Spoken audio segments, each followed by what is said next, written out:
Yo guys, balik lagi sama gue Fendi, YouTuber Cupu. Sesuai permintaan, gue bakal bandingin ya MacBook Pro M1-nya dengan MacBook Pro Intel yang 13 inch guys. Di video kali ini langsung aja gue aduin samping-sampingan mulai dari tes booting, login, habis itu benchmark, gue coba copy file, edit video, habis itu coba jalanin YouTube 4K HDR 60 fps. Lanjut udah itu gue langsung buka 40 aplikasi sekaligus, dan setiap aktivitasnya ntar gue bakal catet nih baterainya habis berapa. Dan langsung gue kasih spoiler, pemenangnya adalah si M1 ini guys. Tapi menangnya sejauh mana? Yaudah langsung aja kita cus ke kontennya. Oke, di sebelah kiri ini MacBook Pro gua dengan chipset M1 dengan RAM 8GB dan storage 256 guys. Dan di sebelah kanan ini dengan chipset Intel Pentium 10 Generation dengan RAM 16GB dan storage 512. Dan di tes awal ini kondisi baterai itu sama-sama 100% ya. Dan gue pengen coba shutdown dulu, kita lihat siapa yang lebih cepat matinya. Dan kalau kalian lihat di sini, M1 pemenangnya ya guys. Lumayan cepet nih dia buat shutdownnya. Lanjut kita tes bootingnya ya guys. Dan cukup mengagetkan nih, ternyata Intelnya itu lebih cepat nyala sampai ke menu login.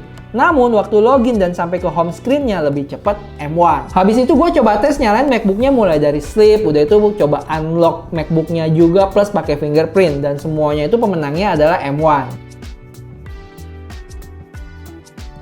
Untuk tes benchmarknya itu gue nggak mau terlalu banyak ya. Gue coba Geekbench 5 sama Cinebench R23. Dan sebelum tes gue unplug dulu chargerannya, jadi kita bisa tahu nih nanti baterainya gimana. Setelah sekitar 1 menit 50 detik, M1 udah kelar nih dengan tesnya ya guys. Disusul 30 detik kemudian sama si Intel. Untuk skor M1-nya itu dia dapat 1722 single core dan 7560 multi-core. Dibanding sama Intel yang dapat 1265 single core dengan 4483 multi-core. Posisi kedua baterai ini masih 100% dengan kipas juga yang masih kalem. Lanjut kita ke Cinebench R23-nya. Setelah jalanin Cinebench-nya, MacBook M1 dapat skor 7684 multi-core dan 1492 single core. Untuk Intelnya dia dapat 4720 multi-core dan 934 single core. Gimana dengan kebisingan kipasnya?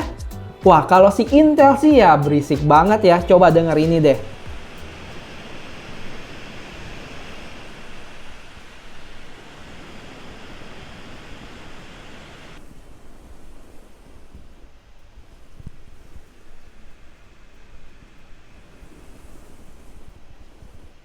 Untuk posisi baterai, M1 itu cuma berkurang 6% doang ya. Sedangkan Intel berkurang 19% guys. Wah, lumayan jomplang nih. Lanjut di sini gue punya dua file video ya 4K dari ZV-1 gue nih, dan masing-masing video itu sekitar 11 gigaan. Dan langsung aja cus gue copy ke MacBook-nya dari si SD card ini.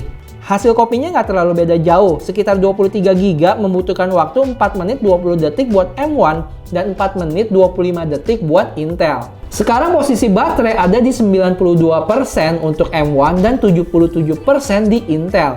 Oh ya, untuk brightness-nya itu gua set sekitar 75-80%-an.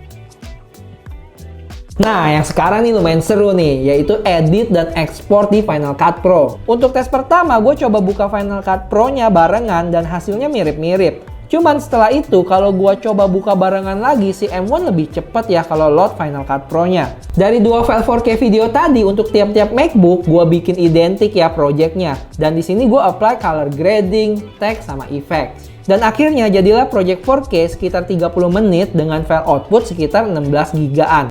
Langsung gua choose aja ekspor dengan posisi baterai 88% untuk M1 dan 71% untuk Intel. Dan setelah beberapa menit kayak biasa langsung aja gua cek kipasnya. Dan seperti yang kalian tahu lah ya, untuk Intel ini kipasnya cukup bersemangat guys. Sedangkan M1 ini kalem-kalem aja.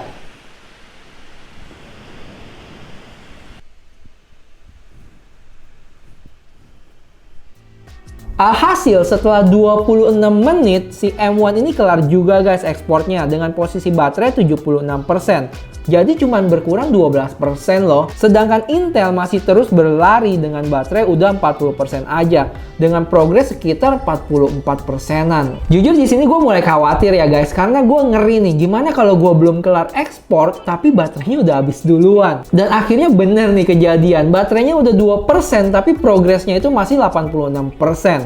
Nggak pakai lama, langsung aja cus gue colokin chargeran ke MacBook Intel gue ini. Dan akhirnya si Intel ini bisa menyelesaikan ekspor dalam waktu 1 jam 2 menit ya.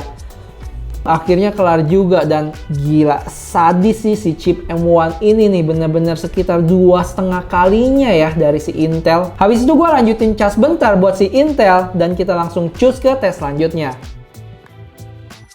Setelah terisi sekitar kira-kira 15%-an, langsung cus gua ke tes selanjutnya, yaitu tes nonton YouTube ya guys. Di sini video yang gua pilih itu yang 4K HDR 30 fps. Videonya sekitar 2 menit 38 detik, terus gua coba play barengan. Dan kalau kalian lihat di sini si Intel agak kewalahan ya jalaninnya.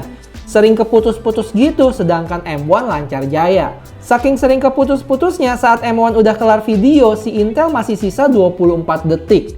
Untuk konsumsi baterai, M1 ini berkurang 1% dan Intel berkurang 5%, jadi sekarang dia tinggal 10%. Untuk tes terakhir, kita langsung buka 42 aplikasi sekaligus secara berbarengan ya. Dan hasilnya untuk M1 bisa buka selama 34 detik dan menyusul Intel 14 detik setelahnya dengan total 48 detik. Dan akhirnya baterai M1 ini masih sisa 68% dan Intel sisa 4%. Dengan catatan, si Intel tadi tuh sempat di-charge sekitar 10 menitan ya guys. Dan disclaimer aja, jadi gue pakai MacBook Intel ini udah sekitar 6 bulanan. Nah, udah pasti ada penurunan kualitas, tapi menurut gue sih nggak terlalu drastis ya. Karena biasanya gue pakai si MacBook ini cuma pas gue mau lagi edit video doang sih. Gimana guys hasil perbandingan antara chipset M1 dengan Intelnya? Cocok nggak nih kalau gue bilang RIP Intel? Atau kalian nggak setuju nih, punya pendapat lain? Komen yuk di bawah. Yaudah, segitu dulu video perbandingannya. Dan tenang, gue tahu nih, kalian pasti masih tunggu ya ulasan gue tentang compatibility aplikasi-aplikasinya. Dan gue lagi siapin videonya ini sekaligus di reviewnya entar ya. Jadi tunggu aja dan subscribe kalau yang belum. Like, komen, dan share video ini kalau emang dirasa bermanfaat guys. Karena dengan cara ini baru YouTube bakal merekomendasikan video ini ke lebih banyak orang lagi. Kalau emang masih kurang oke, tolong kabarin gue ya apa aja yang kurang biar gue bisa perbaikin entar. Yaudah, sampai ketemu di video selanjutnya. Bye-bye!